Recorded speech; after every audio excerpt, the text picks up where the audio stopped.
When we speak about the sources for the air pollution in Western Balkans, specifically I will tell more about my country, Bosnia and Herzegovina. We are still depending a lot of high usage of fossil fuels and biomass and burning things, which are not allowed that much in European Union. More air pollution we have in winter period than in summer period. So the traffic, it is one of the sources, but with a lower percentage than usage of the fossil fuels for house heating, for production and everything. Most industries in my country is based on the heavy fuels, so that's the main sources. Similar to Central European countries, there's no single polluter that can improve air quality that you have to address. A number of studies have shown, studies both by local and international projects, that the main sources for air pollution in the Western Balkans by particulate matter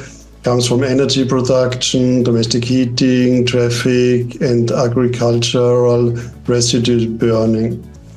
And as particulate matter stays in the atmosphere for some days, it's also formed by gases, precursors. Measures should be taken on all scales. This means that all these sources have to be addressed on all spatial scales, from local and urban level to economy-wide measures and international scale. And within cities, the focus should be on domestic heating and traffic. Want to take air pollution on an economy-wide scale, the focus might be more maybe on energy production and industry.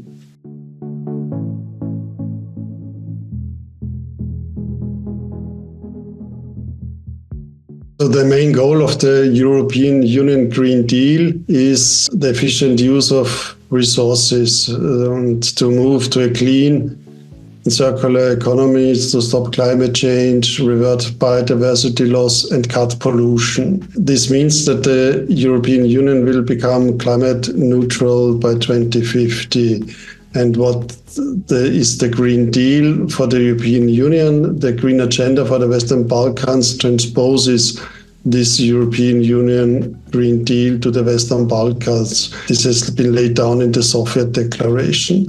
Green Agenda for the Western Balkans in general will enable Western Balkan economies to develop and come closer to the European Union in their green policies. All of these type of projects like his green agendas, objectives is to help us to overcome our problems with the air quality, and is helping us to easily join tomorrow in European Union, because all of these is obligations of the countries who are in European Union.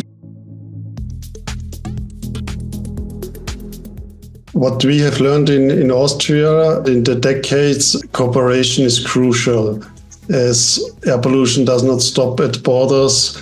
The problems are the same in neighboring countries, and also Austria is a small country which is influenced by air pollution from neighboring countries. So it's important to cooperate with our neighbors, but it's also important to cooperate within the country, to have the same quality assurance procedures, to learn from each other, to avoid mistakes, and to use the limited resources in an efficient way. In our country, like in countries next to us, our neighbors, Serbia, Montenegro, Albania, we have a lot of thermal power plants working, and we don't have plan to close them that soon. We are still polluting our neighbors, even if we don't want to do it. So that's why we need help from the countries who oversaw these problems. For example, Austria is one of them. But for example, when we also look at laboratory, not all laboratories have to analyze all pollutants. One laboratory focuses on substance group A and another on substance group B. So to join the forces and to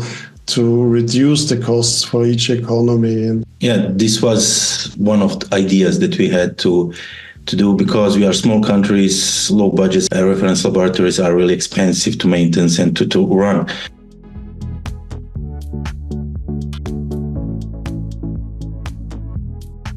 So the main air quality problems we had that started already in the 1970s and 1980s maybe, And at that time, it was due to industry, power plants, traffic, and domestic heating, maybe not that different from the situation how it is in Bosnia now. And what this shows is that it takes time. It takes many years to improve air quality on the one hand, but also on the other hand to establish air quality monitoring. Also that takes time.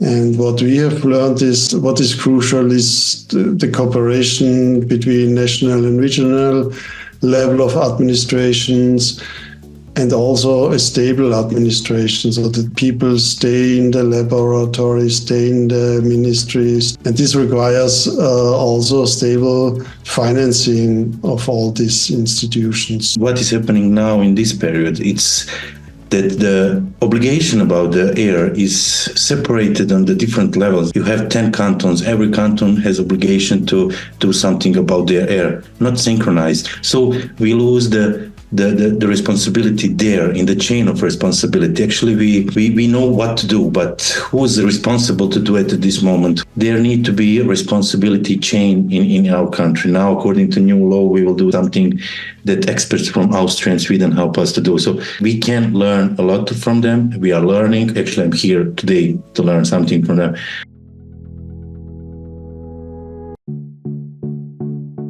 I have one professor from my university. I asked him the same question. He told me, do like just they did in 80s. In 80s, we had good solutions for the air pollution, who was dealing with the solutions that could be done. Now we have a lot of projects, a lot of different projects, but not the crucial solution, because everything is done only in main cities. For example, in this winter period, we had pollution coming from Zenica or Kakanj, where is thermal power plants and where is iron and steel production.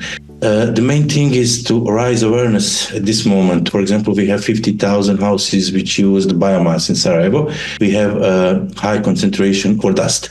We need to do something progressive, more aggressive than Austria is dealing at this moment. We need to do something what they did 20 years ago. The best solution is just to apply everything what is written in directives and for EU, and then it will be easier for us. There's no single measure and it takes time, but you have to start at a certain point and use renewable energy, especially solar. There's a lot of sun in Sarajevo. Change of the mindset is important. It's about mobility needs, and it's about mobility services for all people, not only for car drivers, but also for elderly, for children.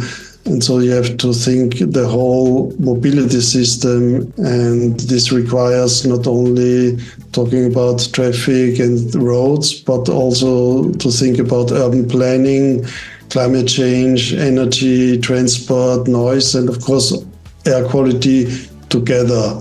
And to have the same data and to have the vision in mind that you want to improve the quality of life of people.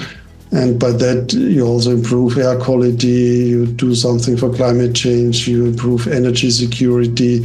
Our people mostly don't understand the air pollution, what are the influences of that. So I had one colleague, actually, Christian knows him. He's not with us anymore. He was part of this project. He liked to say that air quality is expensive, but the oncology and the health is more expensive than that. And just take the result of our oncology and compare that with Austria or some countries which they have cleaner air, cleaner water, cleaner soil, cleaner food, cleaner everything. You will see the difference and see the expenses there, and you will see how much money we can use for air quality and to reduce the health issues that we have in our country.